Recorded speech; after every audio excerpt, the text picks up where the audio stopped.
suppose most men learn their wife is having an affair by arriving home at the wrong time, overhearing an imprudent conversation, or finding physical evidence like soiled panties. My enlightenment was different. My wife sent me an email.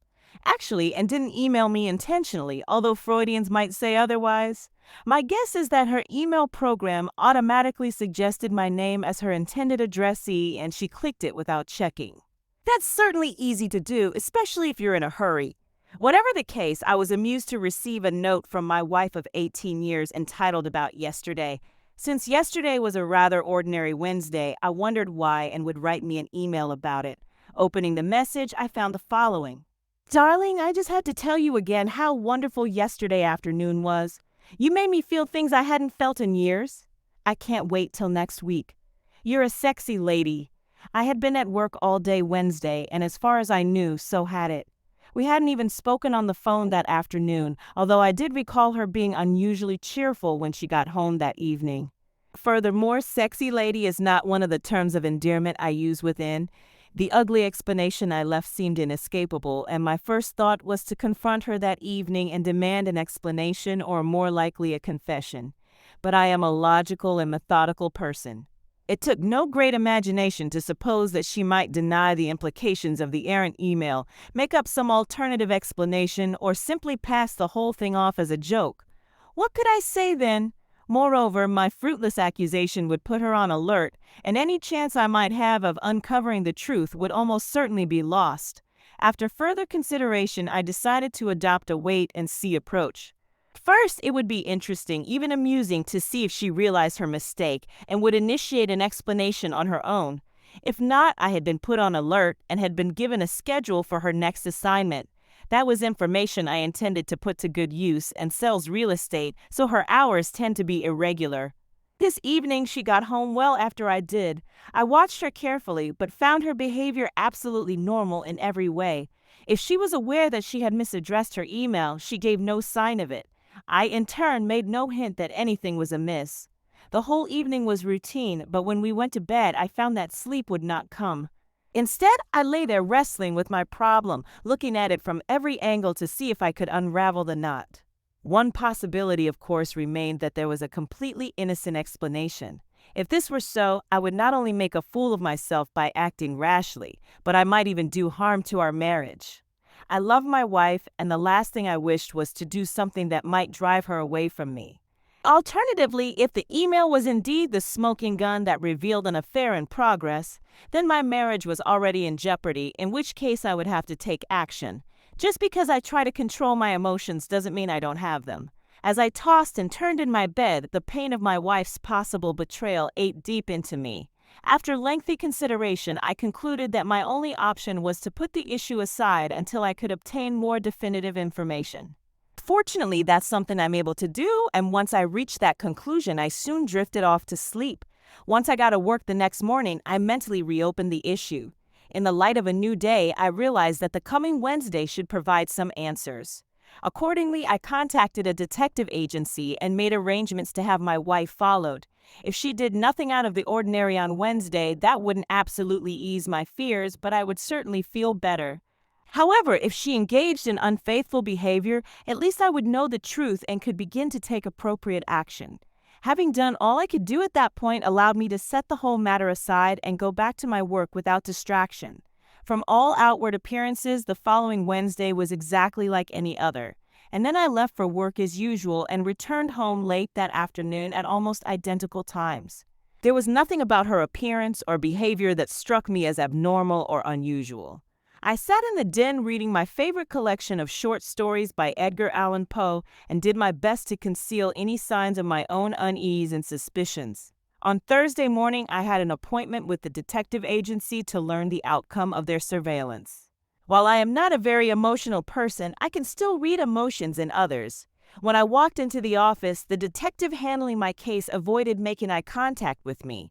I knew immediately that I would not like what he was about to tell me.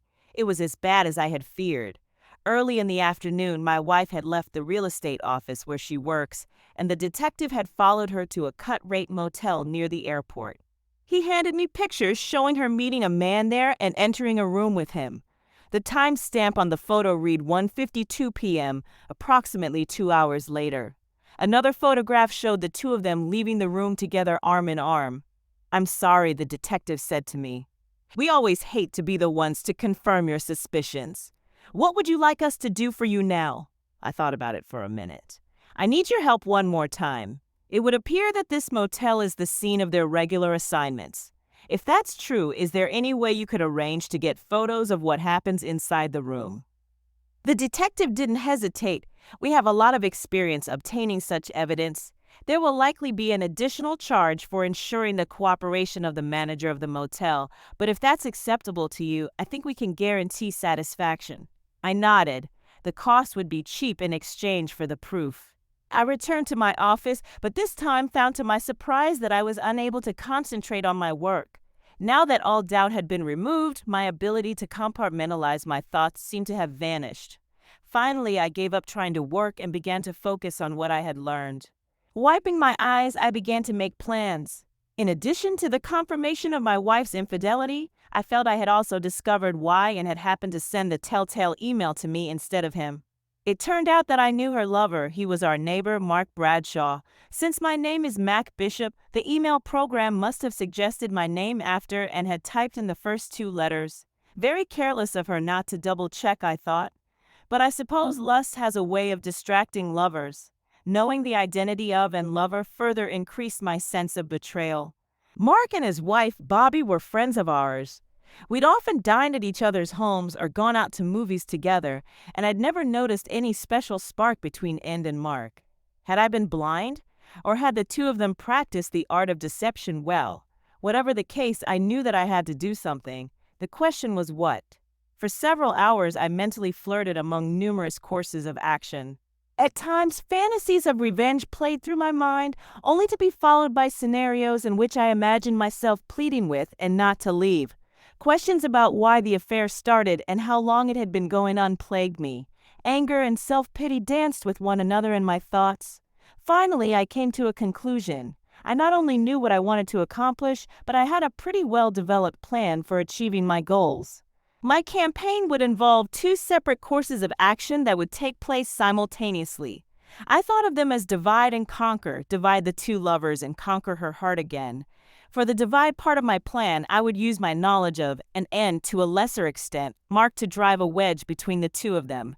With any luck, I could thwart their relationship until they decided to call it quits on their own. The second part would involve an all-out campaign to win back Anne's affection by becoming the perfect husband. At the same time that I was showing her the downside of her relationship with Mark, I hoped to show her the benefits of resuming her relationship with me. I made extensive notes for myself, listing possible actions for each part of my campaign, planning their timing and working through the interdependencies so that each would complement the other. When I had finished, I saw that the essential element for both was the need to pretend total ignorance of their relationship and to keep them unaware of my knowledge. Obviously, this would require a lot of restraint on my part, but I felt that I could do this. I'm good at not showing emotion. I decided not to initiate my campaign until after the next report from the detective agency, but there were steps I could take in the interim to prepare. First, I purchased a recording system for our home phones, along with a voice-activated recording device which I concealed in its car. Tapping her home phone covered that channel of communication, and while I couldn't tap her cell phone, I felt that the car was the most likely place for her to make cell phone calls to Mark. I didn't worry about her calling him from work. The agency had an open plan office, so I reasoned that she wouldn't be likely to hold a conversation with her lover in a place where she could so easily be overheard.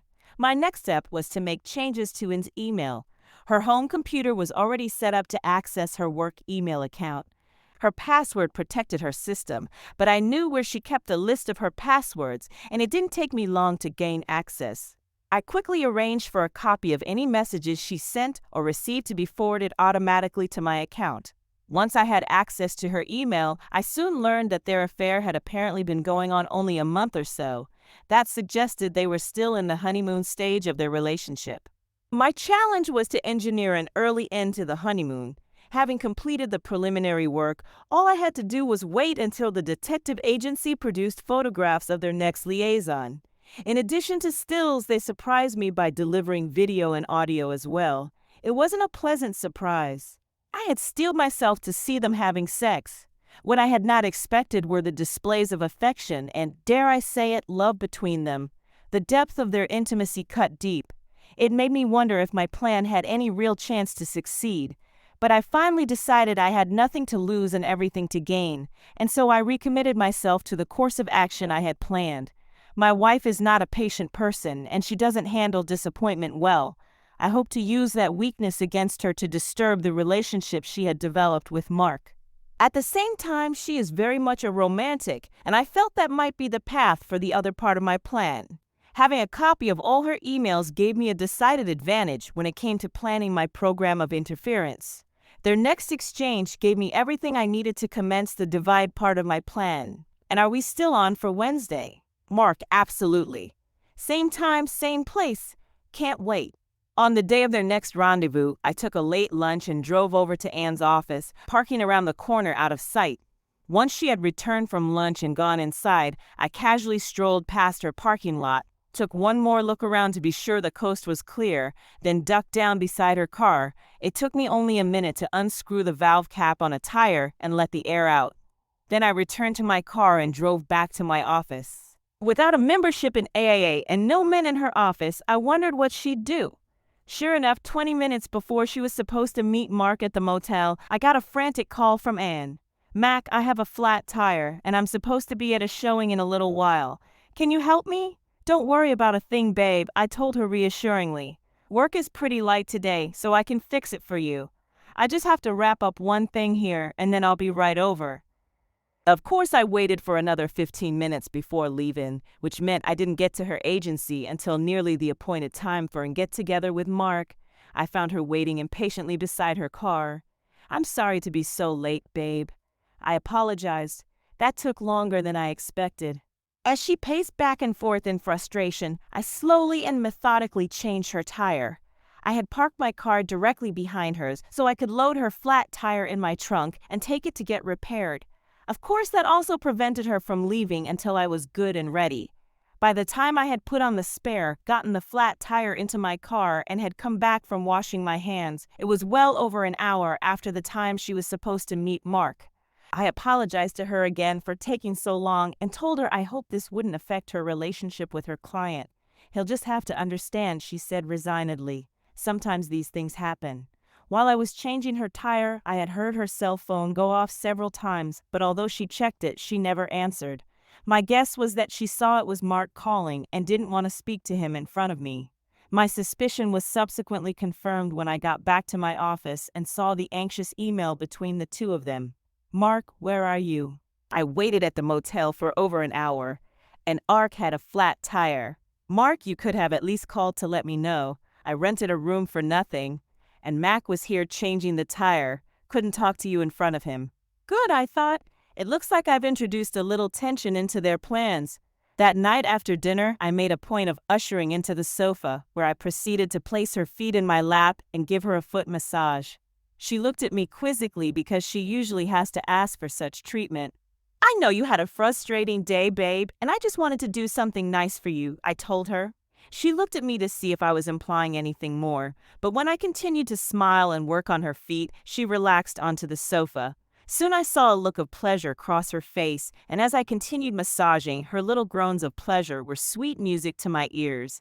Not wanting to be too obvious, I waited the rest of the week before my next action. Then on Monday, I had a large floral arrangement delivered to her office with a card that read, "To the best wife a man could have." If she felt any twinge of conscience at the irony of my card, she concealed it well. But she did thank me profusely when she got home that night and told me how impressed the other women in the office had been. "But what's the occasion?" she asked. "You never did anything like that before." "That's exactly right, sweetheart," I told her, taking her in my arms, "and that's something I want to change. What if you'd had that flat tire while you were driving on the highway? That made me think how precious your love is to me, and I wanted to be sure you knew it." She looked at me searchingly, but after a moment's hesitation, she threw her arms around me and hugged me tightly. "That's so sweet of you, honey. That really means a lot to me." I couldn't help wondering if she was feeling any guilt. My continuing surveillance of her email again paid off again when I learned that the lovers planned to make up for lost time at a special get-together in a few days. I wanted to disrupt their plans, but this time I felt that it might be suspicious if I tampered with his car again.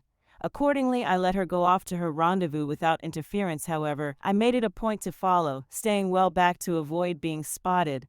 While she was entering the room Mark had reserved, I pulled around in back of the motel and entered through a side door.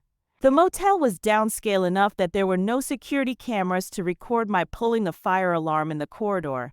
I had already driven off before the fire department arrived, but I waited down the street long enough to watch the guests being herded to safety out in the parking lot. I didn't spot End and Mark, but I knew they had to be in the throng, probably mad as wet hens. Back at the safety of my office, I watched with glee as the emails flew between the two frustrated lovers. End, what a cock-up. I'm so mad I could scream.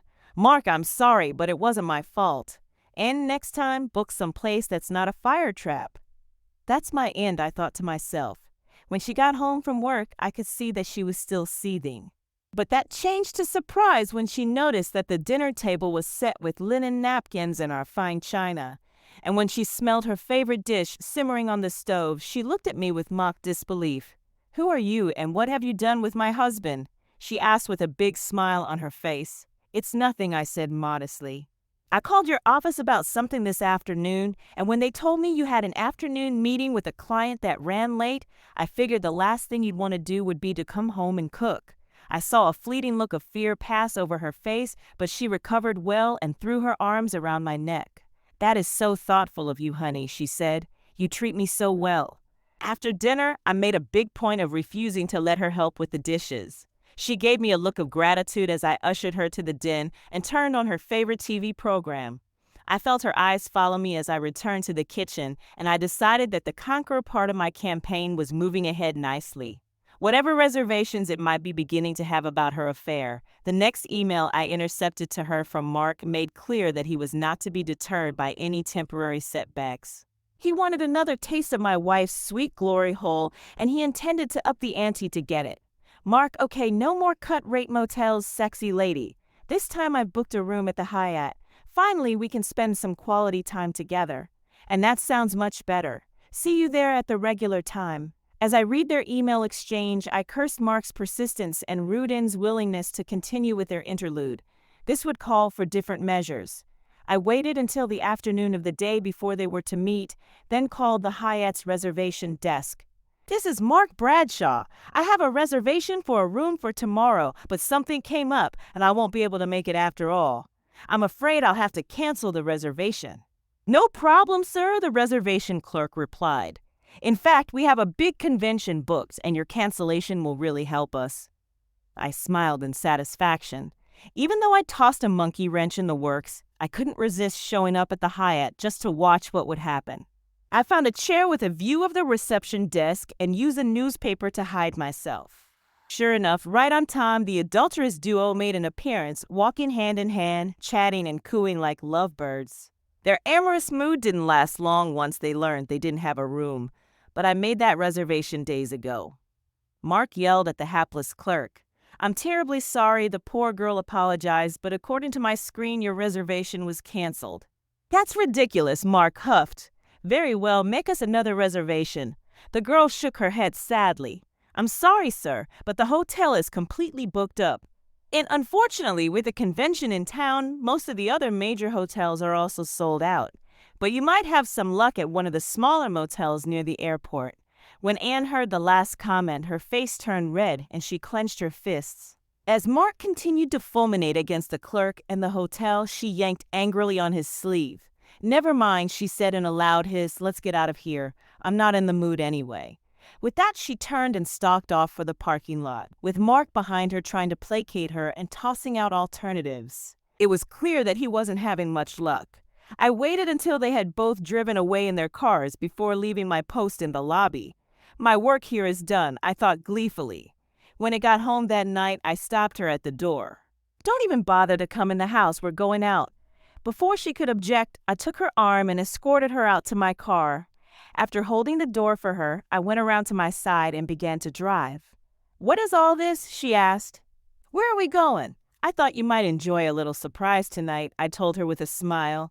With that, I turned on the car radio to some soft mood music and proceeded to drive in silence.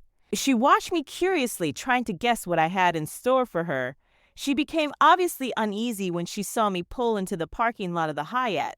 "Why are we coming here?" she asked nervously. "You'll see," I told her with a wink. Once inside the hotel elevator, I pushed the button for the top floor, and we soon emerged into the Hyatt's rooftop restaurant in their signature rotating dome. When I reached the maitre d' station and gave him my name, he checked his reservation list. "Ah, there you are, right on time," he said. With that, he led us to a table on the outer rim where we could look out over the lights of the city.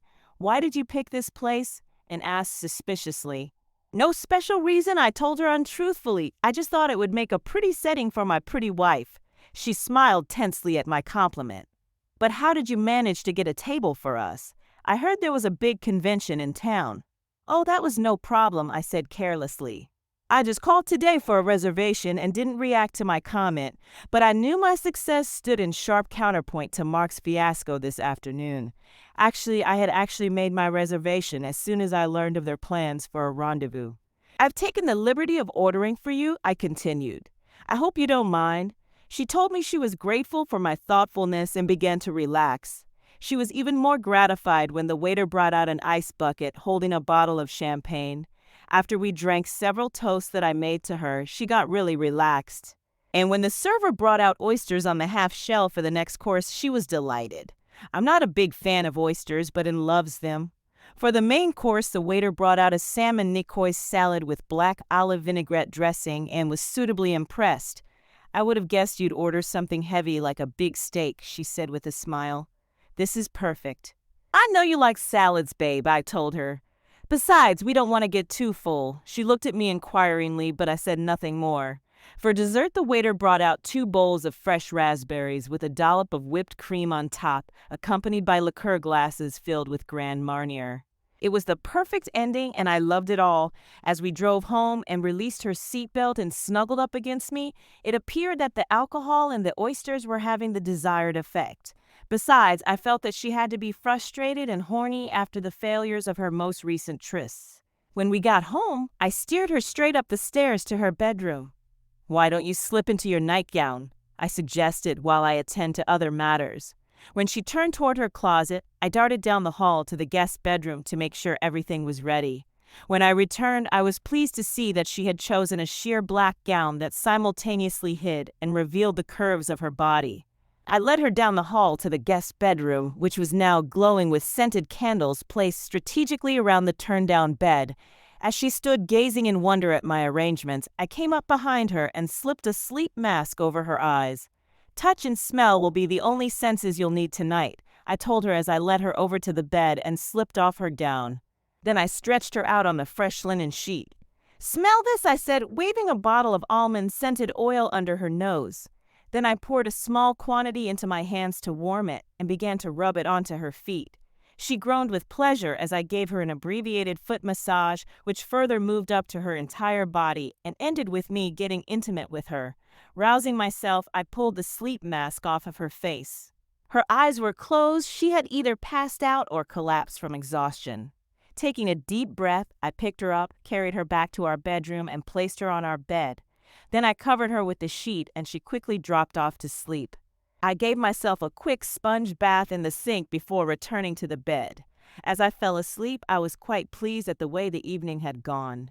Normally, Ind and I are on different schedules when we get up for work, but the next morning she made a special point of rising early.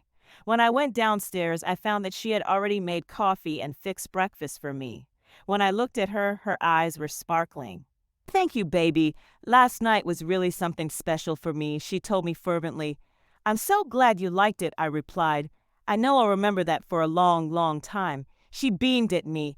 I felt that I was making real progress But later that day, I intercepted an email exchange that let me know Mark was still trying to get together with her. "Mark, I'm so sorry for what happened at the Hyatt yesterday. I still don't know how they managed to lose my reservation. And I don't know, Mark, maybe it just wasn't meant to be." "Mark, don't say that, sexy lady. Let me make it up to you.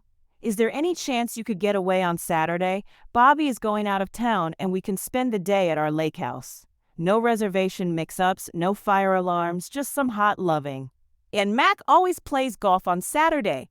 I could probably get away while he's on the course. Mark, perfect. I can't wait to get my hands on your hot body again. It was clear to me that my campaign was at a tipping point. I felt that both Divide and Conquer were making inroads, but I needed to do something this weekend or I stood to lose all the progress I'd made so far. Their new plans posed a real problem for me. Canceling my golf game wouldn't work and could always pretend to go shopping or find some other excuse to get away. I dared not tamper with her car again.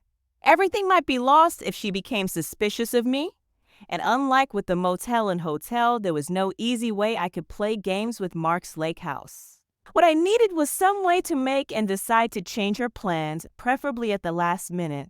Suddenly, I had a stroke of genius, the perfect solution. Even better, the preparations took only a single phone call. I followed my regular routine for the rest of the week, but on Friday night, I found the opportunity to grab his cell phone and swap out her battery for a dead one I'd kept. If she tried to call Mark this weekend, I wanted her to use our home phone so I'd get to hear the conversation. Most weekends, and then I dressed pretty casually. But when it came downstairs Saturday morning, I was interested to note that she had put on an attractive skirt and blouse. Oddly, I wondered what type of underwear she might be wearing underneath. As the time grew near for me to leave for the golf course, I noticed and watching me somewhat apprehensively, probably because I had made no move to put on my usual golf slacks and shirt.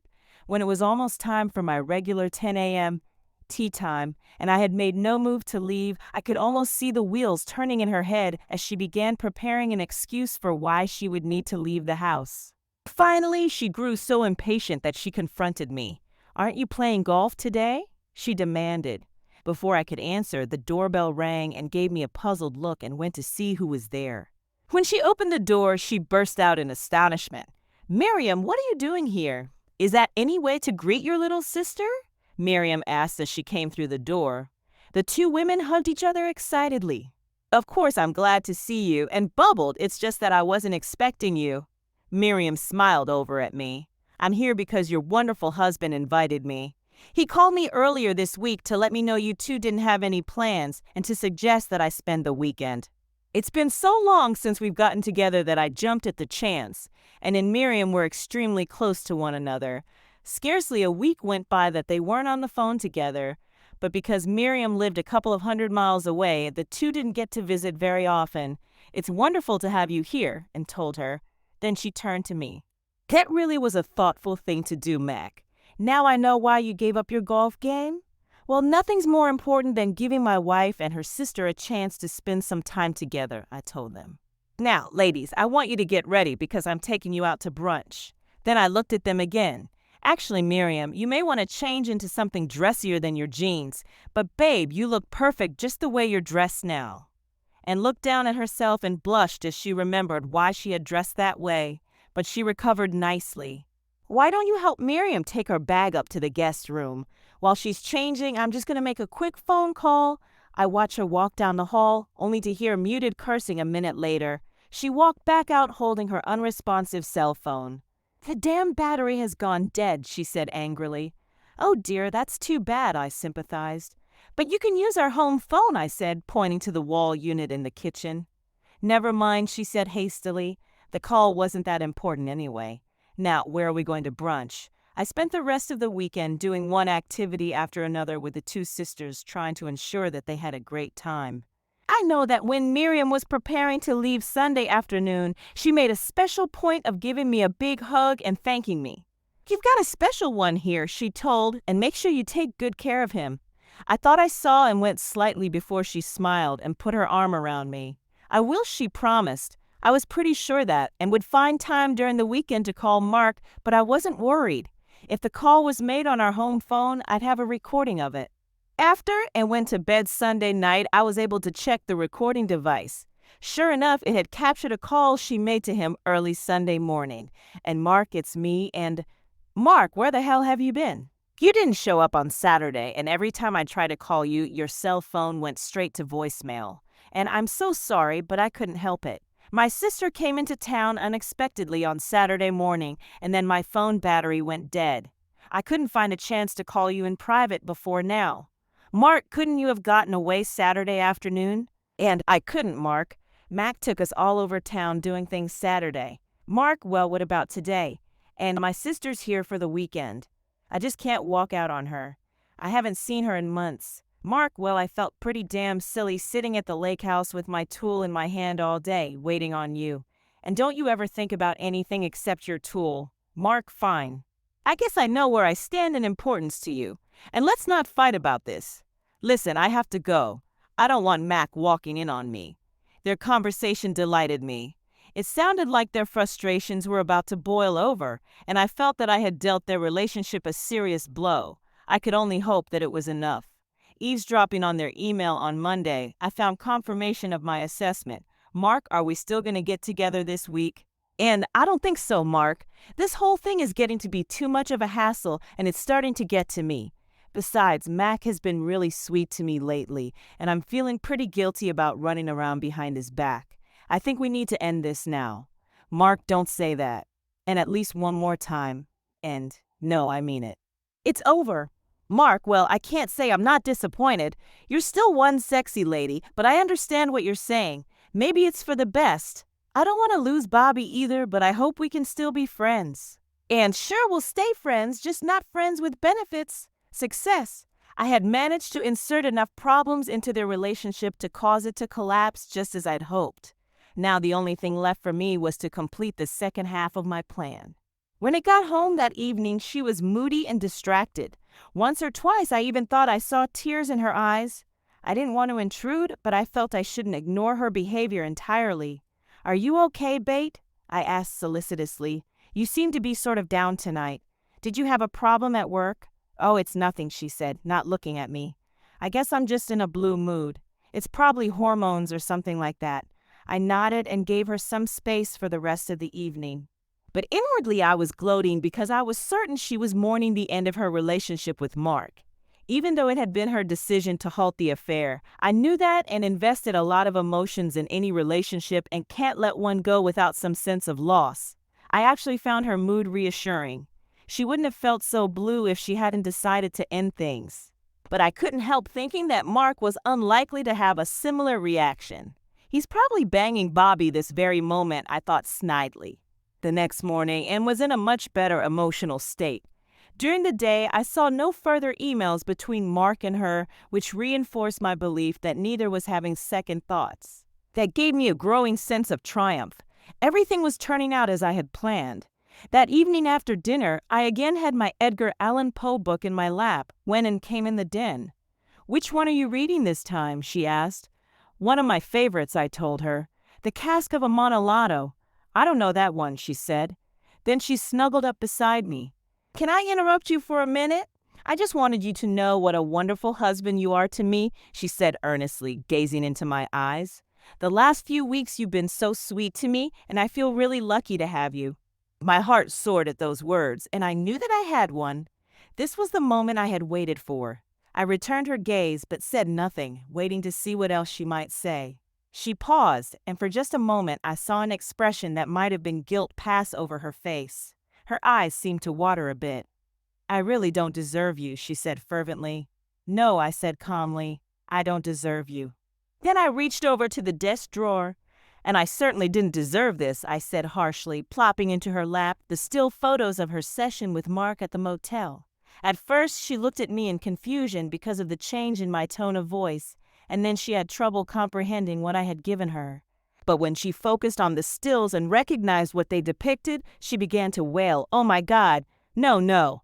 I reached back again and handed her a copy of the divorce petition that my attorney had filed earlier in the day. When she realized what I had given her, she gasped. But I thought you and I mean, isn't there some way? Coldly, I interrupted her, handing her another set of papers. And in case you're wondering about Mark, here's a copy of the email I sent to Bobby this evening with a copy of the detective's report attached. Underneath that, you'll find a similar email I sent to your sister Miriam explaining why I'm divorcing you. She moaned in anguish and began to sob again. I just don't understand. You were so loving and caring all these weeks. I can't believe you'd do such a cruel thing now. Didn't all that mean anything? My dear, I said evenly, when you embarked on your sordid little affair, you ended all the love I felt for you. So I've spent the last few weeks working to end your relationship with Mark. As for the way I treated you, well, I wanted to make sure you know how much you lost when you betrayed me. My goal was to take away from you the same things you'd taken from me, and as best I can tell, my plan has worked perfectly. And collapsed on the sofa, sobbing piteously. Before I walked away, I reached over and set the book of post short stories I'd been reading on top of the other documents I'd given her. The text was still open to the cask of Amontillado, and I'd use a highlighter to mark the passage containing the Montresor family motto for her to see. Containing the Montresor family motto for her to see. No one dishonors me with impunity.